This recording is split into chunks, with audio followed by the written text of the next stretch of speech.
chosen ones, empaths, in today's culture, is kind of encouraged and liberated to have multiple sexual partners in one lifetime.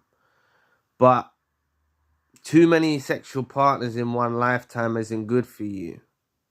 It's not good for you. And I've fallen into this entrapment.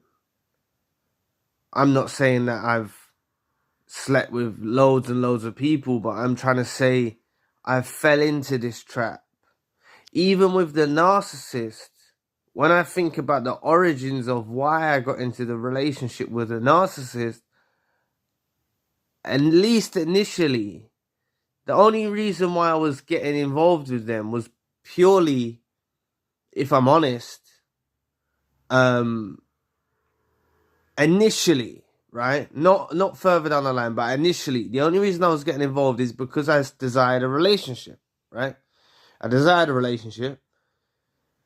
They did manipulate me with making me feel sorry for them and luring me in with my empathy. They did do all of that. I'm not denying that. But I'm trying to say I did want a relationship, right? And the thing is I don't know if you know how it is, but for me, after I moved on after the narcissist, I had to get out quickly. Like, it really wasn't good for my soul. I just felt something. It wasn't good for my soul. Momentarily, I had a relief, but then, it wasn't good for my soul. And I believe that the narcissist now, look at this. Seriously, they go from relationship to relationship to relationship. The ones that do,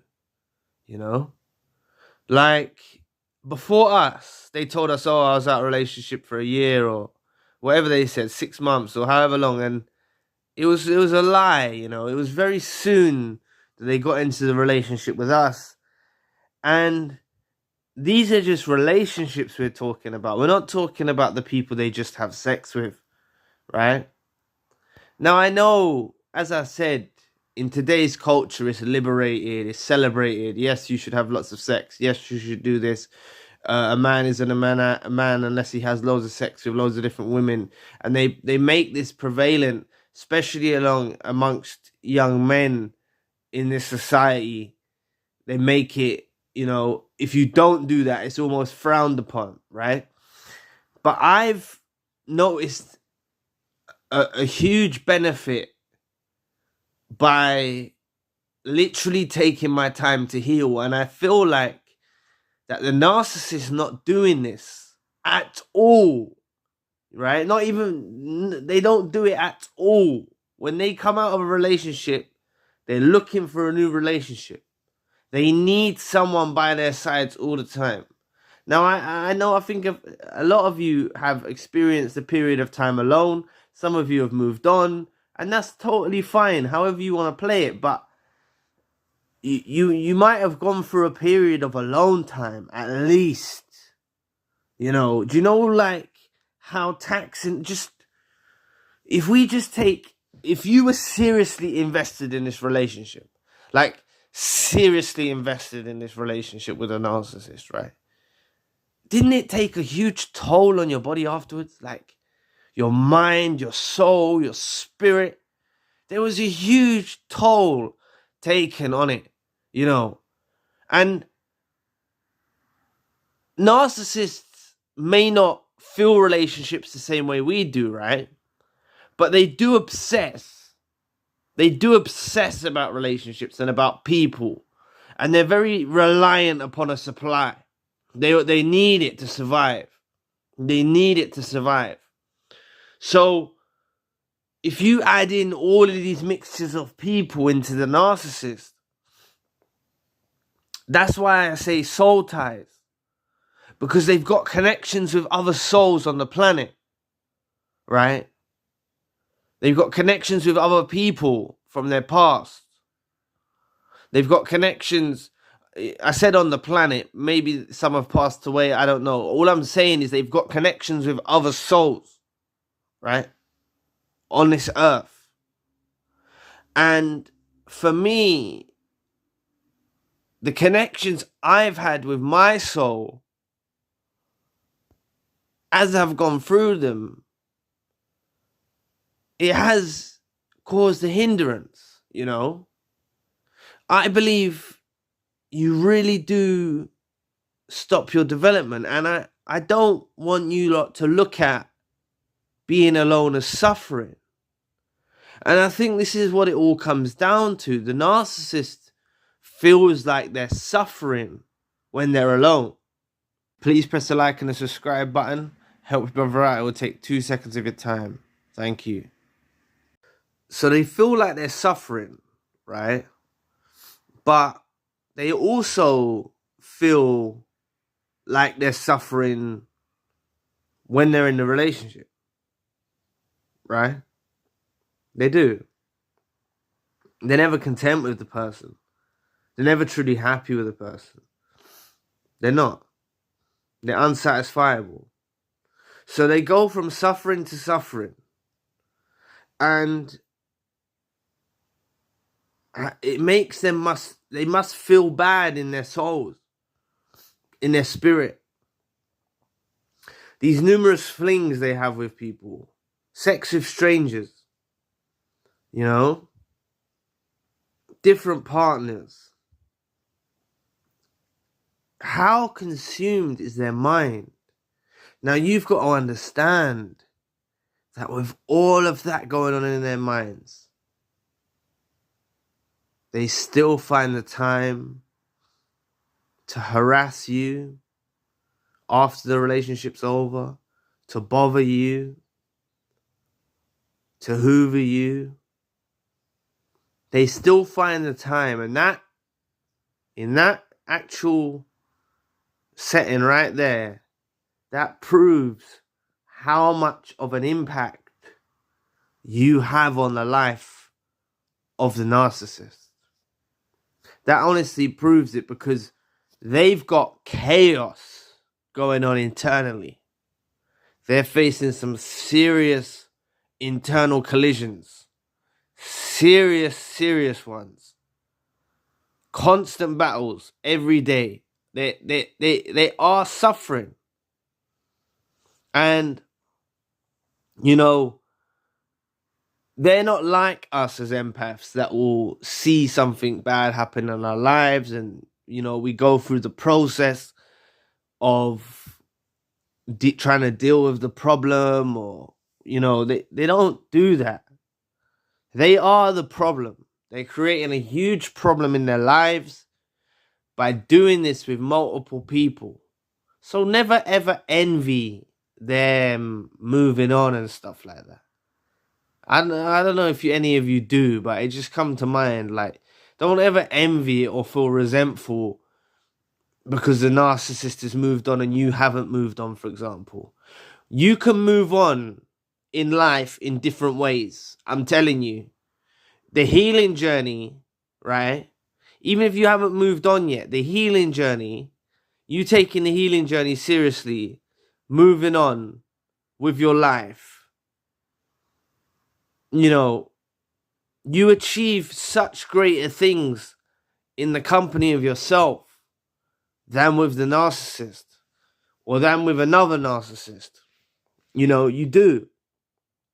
And I know, you know, it's a desire for most of mankind to have children.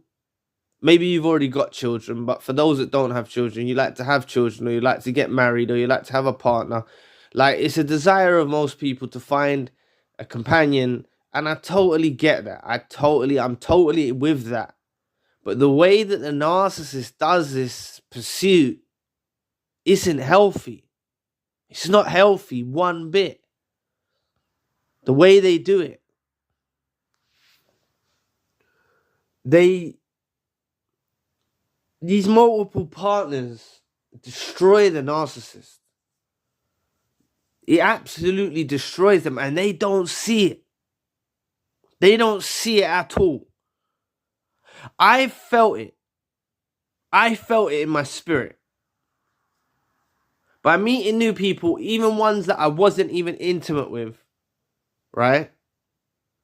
I've felt not complete in myself. All I was doing is looking for something to fulfill me temporarily as a temporary fix. And that's what I was doing.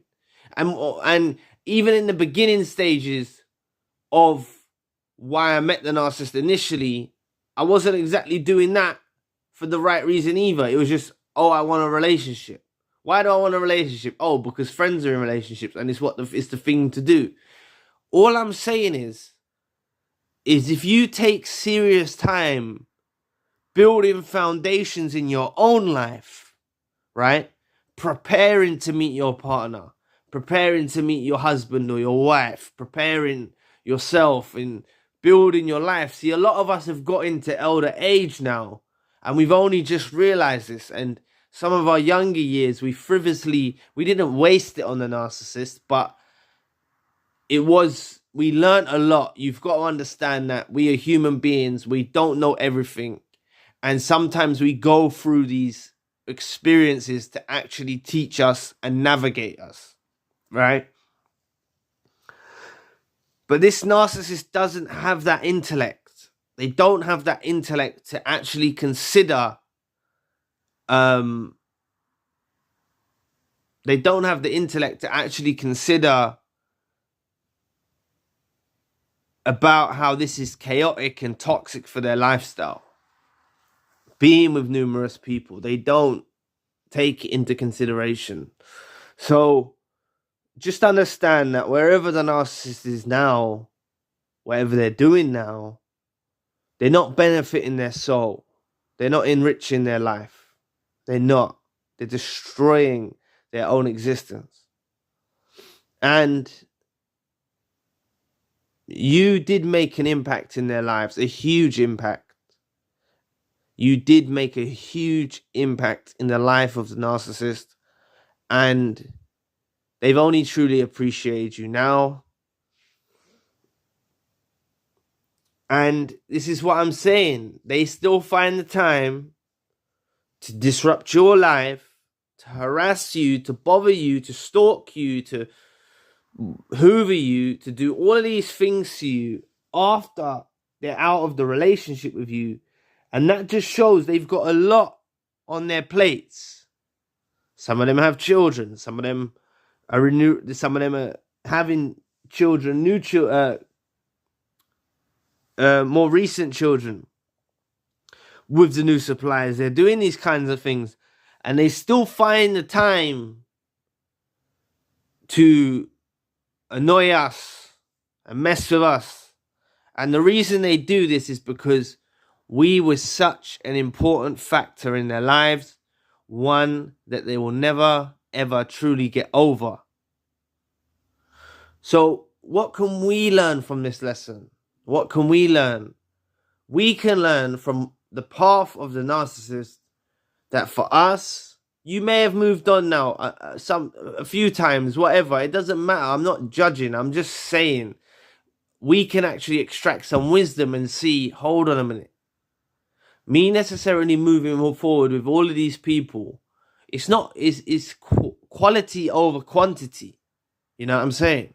If we cultivate a decent partner, one decent partner, and it's a fulfilling, meaningful relationship, and we actually are able to cultivate a relationship with someone who's decent, honest, kind, loving, true, empathetic, pure, if we're able to actually get that, rather than just going through people hoping that we find someone, you know, not realizing that it's an effect on our soul with the numerous partners, etc., etc. So that's why a lot comes down to doing with the healing. Because when we heal, we start to recognize our own self-love. You know, I believe you should love yourself first and before anyone. You need to love yourself.